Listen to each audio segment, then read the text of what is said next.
Appendix ભલે એક વેસ્ટિજિયલ organ હોય, પણ એપેન્ડિક્સમાં પણ કેન્સર પોસિબલ છે.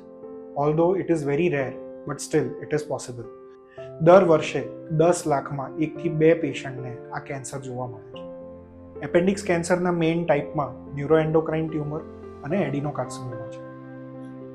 Unusual abdominal pain, bloating, diarrhoea એ એપેન્ડિક્સ કેન્સરના સિમ્ટમ છે. એપેન્ડેક્ટમી એટલે કે એપેન્ડિક્સ શરીરમાંથી કાઢવાના ઓપરેશન બાદ પણ ઘણી વખત એપેન્ડિક્સનું કેન્સર જણાય છે. કેરફુલ હિસ્ટોપેથોલોજીકલ એક્ઝામિનેશન અને સીટી સ્કેન આ બંને એપેન્ડિક્સનું કેન્સર શરીરમાં કેટલું ફેલાયેલું છે એ જાણવા માટે ખૂબ જ જરૂરી છે. એપેન્ડિક્સ કેન્સરની ટ્રીટમેન્ટ એ કયા ટાઈપનું છે અને કેટલું ફેલાયેલું છે એની ઉપર ડિપેન્ડ કરે છે. જો એપેન્ડિક્સનું કેન્સર ફક્ત એપેન્ડિક્સ સુધી અથવા તો તેની આજુબાજુની લસિકા ગ્રંથિઓ સુધી જ ફેલાયેલું હોય તો આપણે મોટા આંતરડાનો જમણો ભાગ અને આજુબાજુની લસિકા ગ્રંથિ કાઢીને એનો સંપૂર્ણ ઈલાજ કરી શકીએ છીએ.